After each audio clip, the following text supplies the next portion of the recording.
The chief executive talks to Yuen Long residents to collect opinions ahead of his policy address. 43 injured in a traffic accident involving a KMB bus and a truck on Two Moon Road. And North Korean leader Kim Jong-un visits a university in the Russian city of Vladivostok.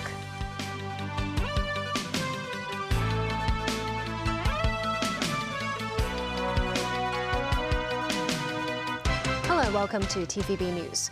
Chief Executive John Lee visited the community again today to tap more views for his upcoming policy address. After his visit to some subdivided units in Yuen Long, the CE said land and housing will always remain front and center in the government's agenda, and the administration is studying ways to improve subdivided flat tenants' living conditions. After Friday's district tour in Chuen Wan, Chief Executive John Lee met with residents in Yuen Long today. His first stop was this tenement building. Accompanied by Secretary for Home Affairs Alice Mack and Secretary for Housing Winnie Ho, John Lee chatted with a family of 4 in this 100-square-foot subdivided flat for around half an hour.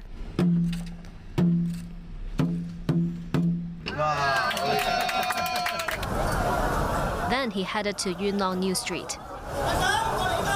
CE, please look over here, this butcher said. Deputy Chief Secretary for Administration Warner Chirk briefed the CE on their progress to tackle the area's hygiene black spots. Some photo ops for Yuen Long residents. The CE told residents they could tell their opinions to their district's Home Affairs Department or Community Care Team when the squad is established. He then went to a tea house and talked with patrons in a pre-marked area. Both adults and children. This patron said the CE asked her about the city's nighttime economy, and she admitted she seldom heads out and was exhorted by John Lee to try dining out more. Meeting the press after the district tour, the CE said the administration is studying ways to take action to tackle the least ideal living conditions in Hong Kong. He stressed land and housing issues will be the government's long-term focus. Chief Executive John Lee also said today it will take time to revitalize the city's nighttime economy. Lee's comment came after the Night Vibes Hong Kong campaign was launched 3 days ago. Mimosa Ngai reports. With the Night Vibes Hong Kong campaign being launched on Thursday, some shopping malls have already extended their opening hours and organized nighttime activities such as music performances. However, many shops have continued their old routines, closing early.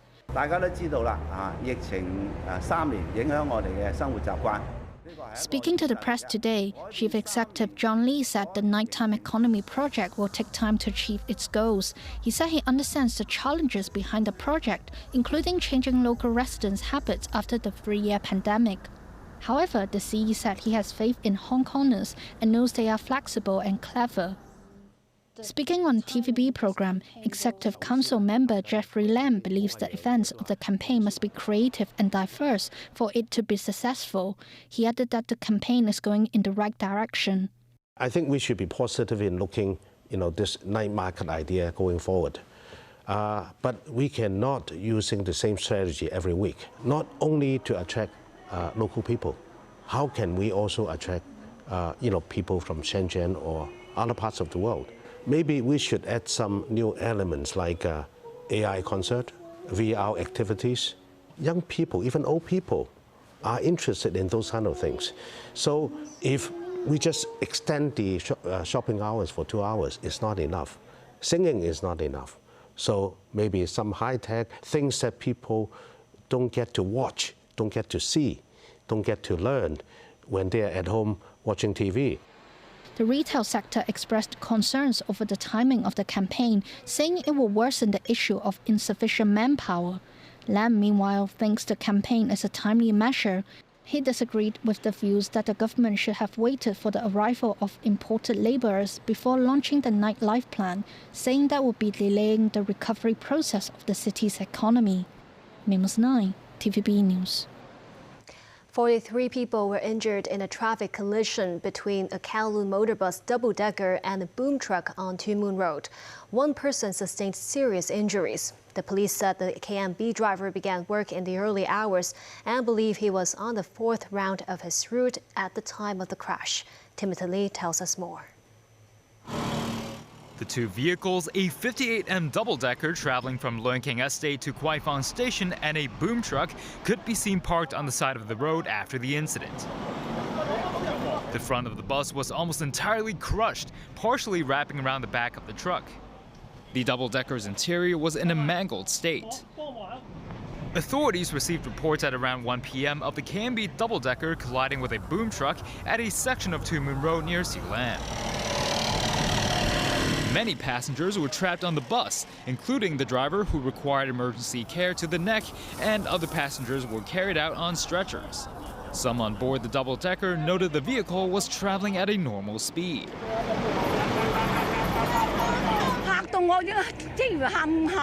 This passenger said she heard a sudden bang and saw two passengers lying on the floor behind her. One of them bled from the cheek. This man was staring at his phone at the time of the crash and said he suffered neck injuries. The truck driver said he parked his vehicle on the side of the road after it was suspected to have broken down before the double-decker rammed it from behind. Owing to the serious collision, the affected section of Two Moon Road remains cordoned off. The police noted, according to their investigation, the KMB driver was not at work yesterday and only began driving this morning at around 4 and was driving his fourth round of his route by the time of the collision. Authorities are still uncertain whether the driver suffers from health issues and called upon witnesses to step up and provide more information. Timothy Lee, TVB News. A train carrying North Korean leader Kim Jong-un has reportedly left the railway station in Russia's far eastern city of Artyom bound for home, wrapping up his visit to Russia. Russian news agencies reported today. The distance from Artyom to Kasan station on Russia's border with North Korea is more than 200 kilometers. During his visit, Kim met Russian President Vladimir Putin on Wednesday and discussed the prospect of enhanced military cooperation between the two countries. Nasmi Karim with more. Later that day, he visited the Mariinsky Theatre in Vladivostok for a ballet performance of Tchaikovsky's Sleeping Beauty.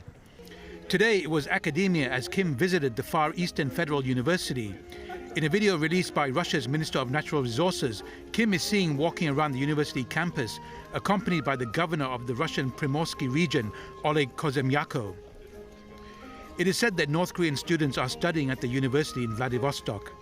He was then seen in a video from state-run RIA news agency walking along red carpet to a train carriage in Artyom, reportedly on his way home. According to North Korean state media's KCNA, Kim and Shoigu discussed practical issues to boosting military cooperation in what Pyongyang is calling a fresh heyday in bilateral relations. On Wednesday, Kim met Russian President Vladimir Putin, holding 4 hours of talks that also involved military cooperation. With Moscow keen to hold joint military drills with North Korea, the US and its allies are concerned about the burgeoning relationship. The US, though, has warned both Pyongyang and Moscow that any North Korean weapon supplies to aid Russia's war with Ukraine would violate United Nations sanctions and trigger reprisals. Putin has already said he would abide by UN sanctions, while Pyongyang has previously said it would never sell weapons to Russia. However, Mark Milley, the US chairman of the Joint Chiefs of Staff, said North Korea would likely provide Russia with Soviet-era artillery rounds, which he believes would not make much of a difference in Moscow's campaign in Ukraine. Experts say military cooperation may also mean Russia helping North Korea to modernize its outdated air force, which relies on Soviet warplanes from the 1980s. Nazvi Karim, TVB News. Ukraine says it has recaptured a settlement in the war-ravaged east as it continues its counteroffensive against Russian forces. Kyiv says it has taken the village of Andriivka, around 10 kilometers south of Bakhmut in the Donetsk region, while Russia says it has thwarted coordinated Ukrainian attacks on Crimea and drone attacks on Moscow. Meanwhile, 2 major historical sites in Ukraine have been placed on the UNESCO's list of World Heritage Sites in danger. The iconic St. Sophia Cathedral in Kyiv and the medieval center of the western city of Lviv are UNESCO World Heritage Sites central to Ukraine's culture and history, the UN says. Friday's decision at the 45th session of the World Heritage Committee held in Saudi Arabia has no enforcement mechanism, but could help deter Russian attacks. Neither site has been directly targeted since Russia invaded Ukraine in February 2022. And Lviv has largely been spared from the fighting. But Russia has unleashed waves of strikes on Kyiv and other cities. In January, UNESCO added Ukraine's Black Sea port city of Odessa to its list of endangered heritage sites. And still ahead, Libya launches an investigation into the collapse of 2 dams as rescue and relief efforts continue after devastating floods. The largest freshwater lake in the UK and Ireland being poisoned by an algae bloom. And the EU's top envoy in the city says the bloc is reluctant to decouple from any country.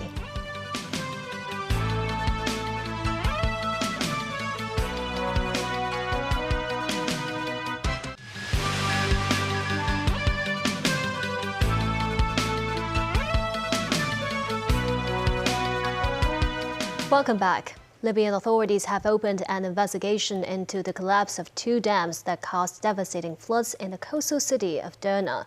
The dams burst as a result of a torrent unleashed by Storm Daniel that recently hit the area. As international aid continues to arrive in the country, rescue teams were still searching for bodies Saturday, nearly a week after the deluge killed more than 11,300 people and left 10,000 missing. Tracy Furness has more.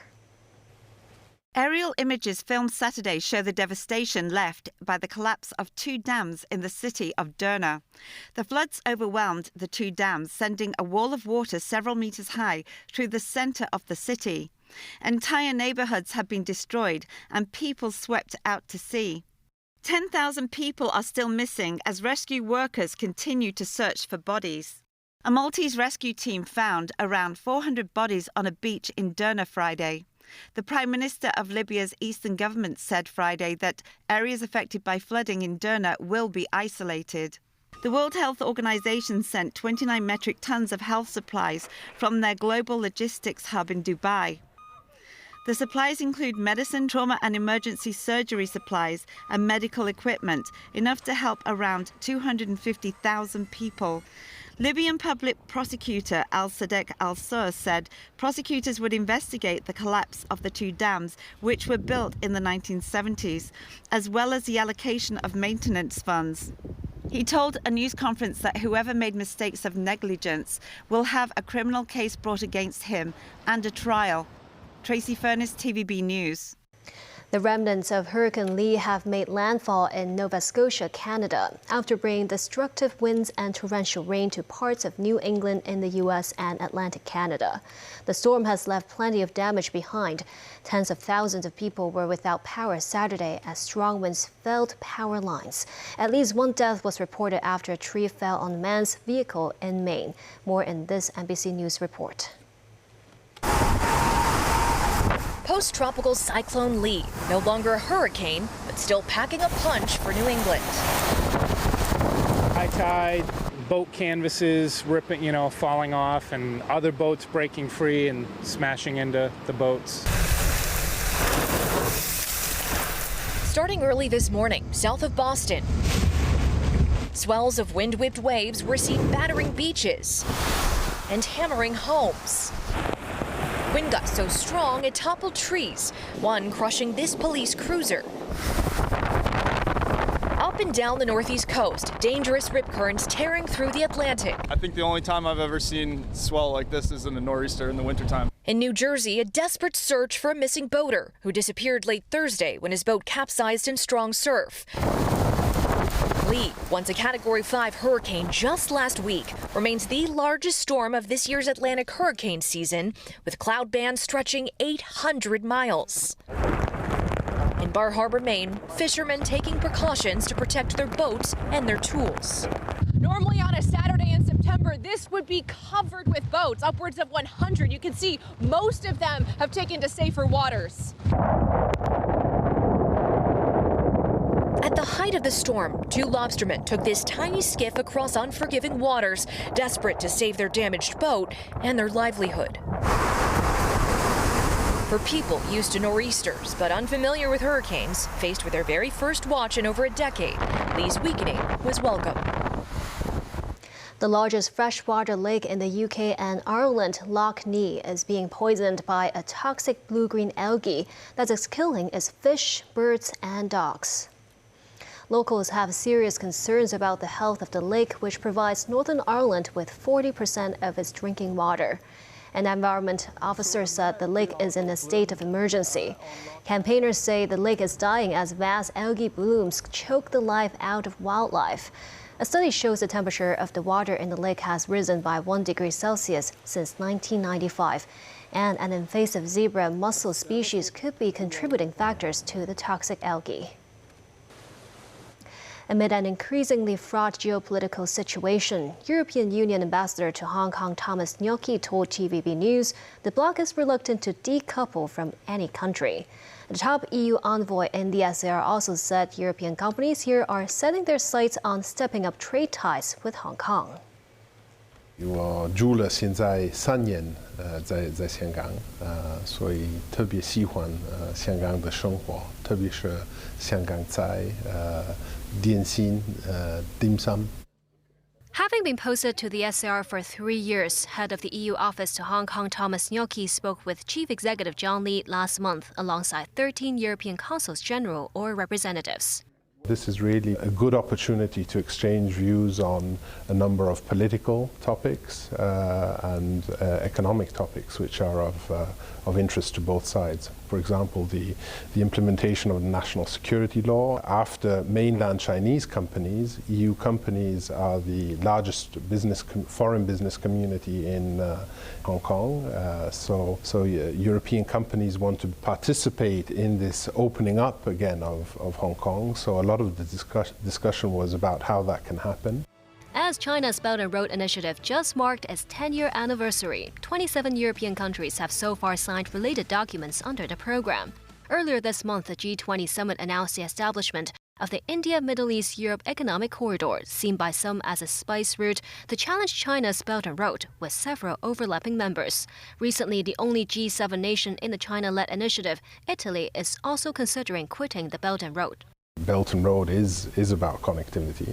There can be complementarity between what the EU is trying to do in terms, in particular, of the global gateway.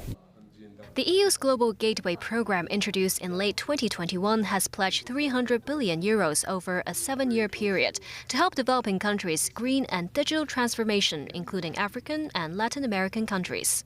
From the EU, that there's no intention of decoupling, and this is probably not even possible. So it's a question of balancing certain risks that there may be, whether this is about supply chains or economic security. Thomas Gnocchi also told us Hong Kong and the EU share the same objective of achieving carbon neutrality by 2050, and that very objective would allow EU companies to offer added value and their expertise in environmental technology to Hong Kong, as well as more possibility for collaboration. A man was injured after falling off a cliff in Sai Kung around midday. The 37-year-old was unconscious when he was sent to hospital. Earlier, the police received a report about the man taking a boat trip with his family before slipping while hiking around Wan Chao's Sea Palace. He was rescued by his family and was taken to hospital.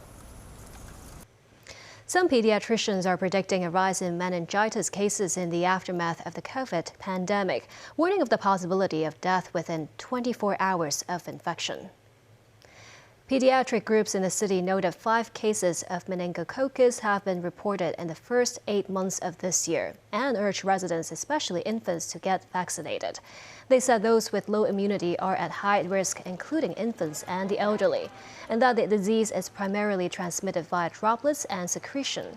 The pediatric experts said common symptoms include bruises, while infants may see a protrusion at the soft spot of their skull.